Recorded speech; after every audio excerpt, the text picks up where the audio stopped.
श्रुतिलयान्वितं चतुर्वेदविनुतं लोकविदितं आदिकवि वाल्मीकिरचितं सीतारामचरितम्।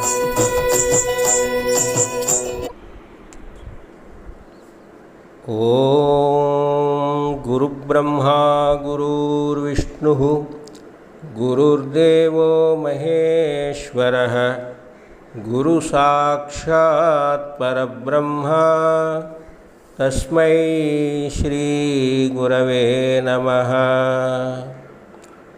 स्थापकाय च धर्मस्य सर्वधर्मस्वरूपिणे अवतारवरिष्ठाय श्रीतत्त्वानन्दस्वामिने नमः। श्रीराम राम रामेति रमे रामे मनोरमे सहस्रनाम तत्तुल्यं रामनामवरानने।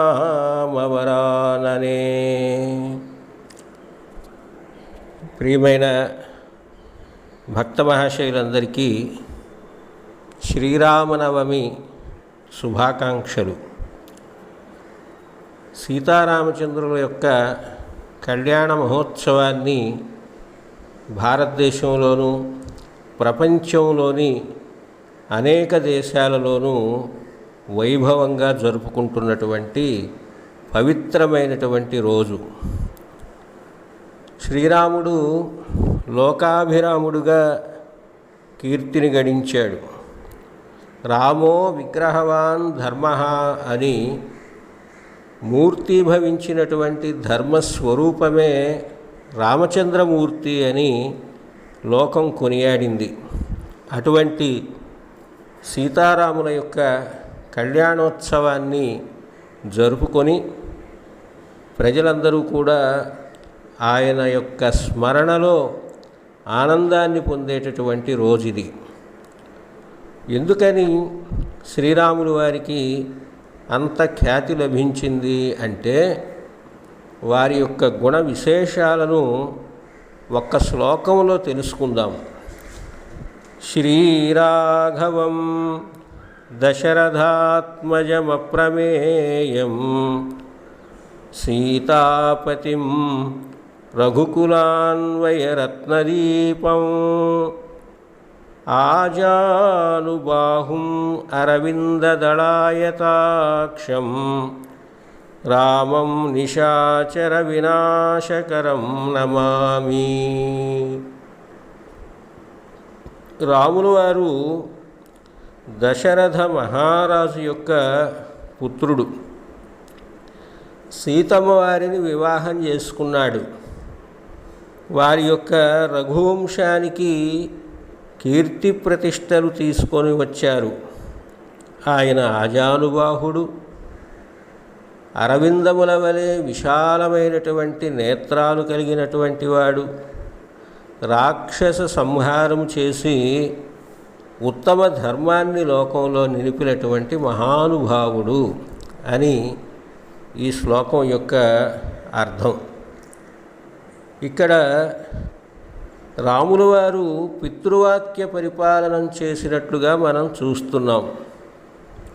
యథార్థానికి చాలామంది ఆధునికులు ఏమనుకుంటారు అంటే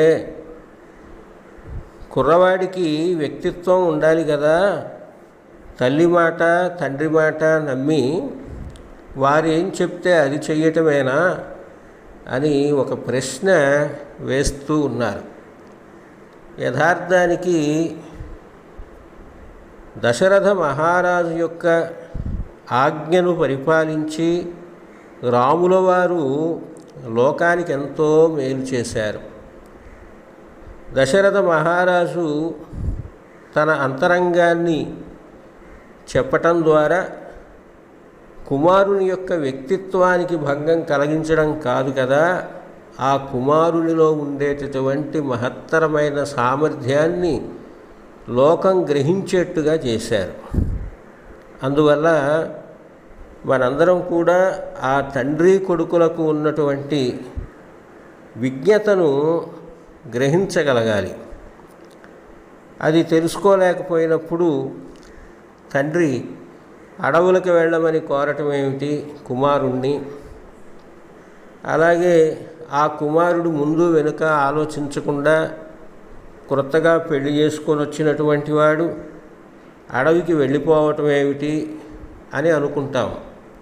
కానీ ఆ తండ్రిలోనూ ఆ కుమారునిలోనూ చేస్తున్నటువంటి వాక్య పరిపాలన అనే విషయంలో లోకానికి ఉపయోగపడేటటువంటి కార్యం నిగూఢంగా దాగి ఉంది అనే సంగతిని గ్రహించవలసి ఉంటుంది.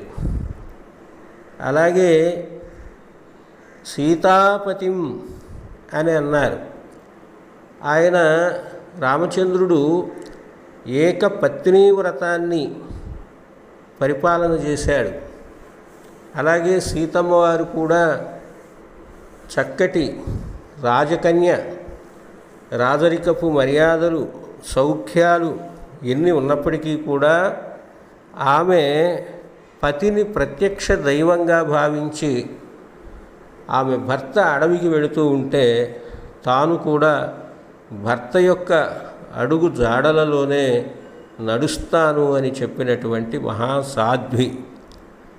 అంతేకాదు అడవికి వెళ్ళేటప్పుడు అక్కడ ఉండేటటువంటి ఋషి స్త్రీలు ఏ విధమైనటువంటి వస్త్రాలు ధరిస్తారో అటువంటి వస్త్రాలను అంటే నారబట్టలను ధరించడానికి కూడా ఆమె ఏమాత్రం వెనుకాడకుండా అడవికి వెళ్ళిపోయింది. ఆ విధంగా సీతారాముల యొక్క దాంపత్యం అత్యంత ఆదర్శనీయం. అంటే భర్త సుఖంలో ఉన్నప్పుడే కాదు, భర్త కష్టాలలో ఉన్నప్పుడు కూడా భార్య సంపూర్ణమైన సహకారాన్ని అందించి తోడు నీడగా ఉండాలి అని ఆ దంపతులు ఈ లోకానికి ఒక గొప్ప సందేశాన్ని ఇచ్చారు. అలాగే రఘుకులాన్వయ రత్నదీపం. మనం భూమి మీద పుట్టాము అంటే ఏదో ఒక ప్రయోజనాన్ని సాధించాలి. మరి రాముల వారు జన్మించి ఆ రఘువంశానికే ఎంతో కీర్తిని సంపాదించి పెట్టారు. అసలు రఘుమహారాజే మహానుభావుడు. రఘుమహారాజు విశ్వజిత్ యాగాన్ని నిర్వహించి ఆయనకున్నటువంటి సకల సంపదలను త్యాగం చేసిన సమయంలో కౌత్సుడనేటటువంటి ఒక వేదాధ్యయనం పూర్తి చేసుకున్నటువంటి విద్యార్థి వచ్చి, రాజా నేను గురుకులంలో అభ్యాసం చేశాను, గురువుగారికి గురుదక్షిణ సమర్పించవలసి ఉన్నది, నేను మిమ్మల్ని మా గురువుగారికి ఇవ్వవలసినటువంటి గురుదక్షిణ కోరుతూ విచ్చేశాను అని చెబితే రఘుమహారాజు తన దగ్గర ఏమీ లేకపోయినప్పటికీ ఆ కౌత్సుణ్ణి యజ్ఞశాలలో 2 రోజులు ఉండండి, మీకు కావలసినటువంటి గురుదక్షిణగా సమర్పించవలసినటువంటి మొత్తాన్ని నేను సమకూర్చి పెడతాను అని ఆ రఘుమహారాజు వట్టి చేతులతో ఉన్నప్పటికీ గట్టి సంకల్ప బలంతో మాట ఇచ్చారు. ఆయన మాట ఇచ్చినది తెలుసుకొని కుబేరుడే స్వయంగా రఘుమహారాజు యొక్క కోశాగారాన్ని నింపివేసి ఆయన చేయవలసినటువంటి దానం అనే క్రతువు నిర్విఘ్నంగా జరగడానికి తోడ్పడ్డాడు. అటువంటి వంశం రఘువంశం. కాబట్టి ఆ వంశానికి మరింత వన్నె తెచ్చినటువంటి వాడు శ్రీరామచంద్రుడు. ఆయన ఆజానుబాహుం, చాలా పొడవైనటువంటి చేతులు గలవాడట. అంటే ఎక్కుపెట్టినటువంటి బాణం తీవ్రంగా వెళ్ళడమే కాకుండా లక్ష్యాన్ని ఛేదించగలిగే విధంగా ఉంటుంది. అంటే మనం ఏదైనా ఒక కార్యాన్ని తలపెట్టినప్పుడు ఆ కార్యం పట్ల శ్రద్ధ, ఆసక్తి, మనలోని శక్తి అన్నీ కూడా చక్కగా వినియోగింపబడాలి అని చెప్పడమే ఆయన యొక్క ఆజానుబాహు లక్షణం. అలాగే అరవింద దళాయతాక్షం, ఆయన యొక్క కనులు ఎలా ఉన్నాయి అంటే అరవింద దళముల వలె విశాలంగా ఉన్నాయట. అలాంటి నేత్రాలు ఉండాలి అంటే కళ్ళు పెద్దగా ఉండడమే కాదు, మన దృష్టి విశాలంగా ఉండాలి అని అర్థం. అంటే సంకుచితమైనటువంటి మనస్సును విడనాడి విశాలమైనటువంటి దృక్పథాన్ని అలవరుచుకోవాలి అని రామచంద్ర ప్రభువు తన ద్వారా ఈ లోకానికి గొప్ప సందేశాన్ని ఇచ్చారు. అలాగే రామం నిశాచర వినాశకరం నమామి. రాముడు నిశాచర వినాశం అంటే రాక్షస సంహారం చేశారు. అంటే ఆయన విశ్వామిత్రునితో పాటు బాల్యంలోనే అడవులకు వెళ్ళినప్పుడు యజ్ఞయాగాది క్రతువులకు ఆటంకం కలిగించేటటువంటి రాక్షసులను విశ్వామిత్ర మహర్షి యొక్క ఆజ్ఞ మేరకు ఆయన యొక్క మార్గదర్శకత్వంలో రాక్షస సంహారం చేశారు. ఆ రోజుల్లోనే ఆయన బాల్యంలోనే బల అతిబల అనేటటువంటి విద్యలు కూడా నేర్చుకుని యోగాన్ని అభ్యాసం చేసి పరిపూర్ణమైనటువంటి ఇంద్రియ నిగ్రహాన్ని సాధించినటువంటి మహానుభావుడు శ్రీరామచంద్రుడు. అలాగే రావణ సంహారం కూడా చేశాడు. చాలామంది ఏమనుకుంటారు అంటే రాముడు కూడా జీవితంలో యుద్ధం చేసేటప్పుడు కొన్ని అధర్మాలు చేశాడు కదా అని అంటారు. అంటే వాలిని సంహరించే విషయంలోనూ, అలాగే రావణాసురుణ్ణి ఆయన యొక్క కుక్షిస్థలం పొట్ట మీద బాణాన్ని ప్రయోగించడం యుద్ధధర్మం కాదు కదా, పొట్ట పైభాగం మీద వేయాలి కానీ పొట్ట మీద బాణం వేస్తారా అని చాలామంది విమర్శ చేస్తూ ఉంటారు. అయితే ధర్మము, ధర్మ సూక్ష్మము, అధర్మము ఇవి వేరువేరుగా మనం గ్రహించాల్సి ఉంటుంది. ధర్మం అనేది తప్పనిసరిగా మానవులందరం పాటించవలసినటువంటిది. అధర్మము అనేది ప్రమాదకరం. ధర్మో రక్షతి రక్షితః, ధర్మో హంతి నిహన్యతే. మనం ధర్మాన్ని పాటిస్తే ధర్మం మనల్ని రక్షిస్తుంది. మనం ధర్మానికి హాని కలిగిస్తే మనం చేసిన అధర్మ కార్యమే మనకు హానిని కలిగిస్తుంది అన్నారు.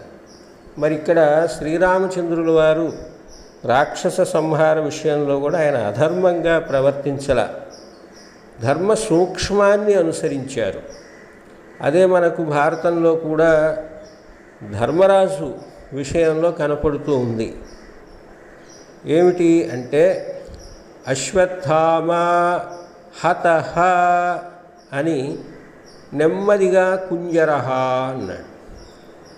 అంటే అశ్వత్థామే మరణించాడు అని వినపడింది కానీ అశ్వత్థామను పేరు గల ఏనుగు మరణించింది. ఆ కుంజరహ అనేటటువంటి శబ్దాన్ని వినపడకుండా నెమ్మదిగా అనటం జరిగింది.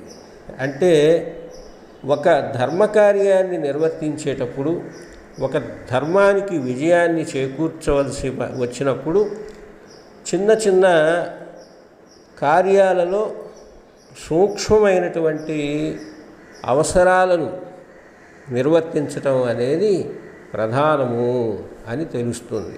కాబట్టి శ్రీరామచంద్రుల వారు రాక్షస సంహారమే ప్రధానమైన విషయంగా కలిగి ఉండి ధర్మ సూక్ష్మాన్ని పాటించి ఆయన రావణాసురుణ్ణి సంహరించడం జరిగింది. కాబట్టి రాముల వారి యొక్క జీవితాన్ని మనం గమనిస్తే బాల్యం నుండి కూడా ఆయన ఆదర్శవంతంగా జీవించారు.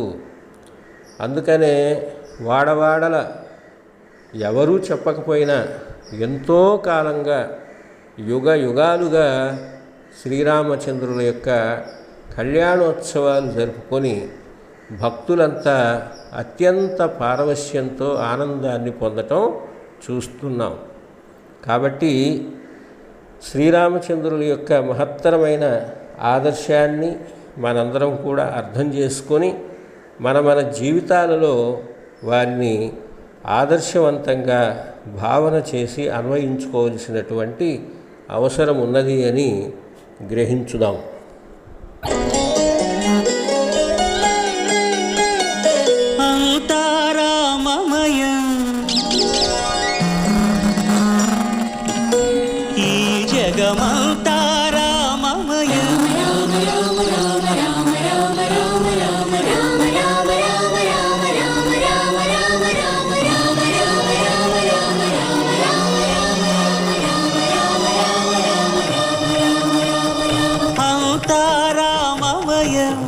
ఈ జగమంతా రామమయ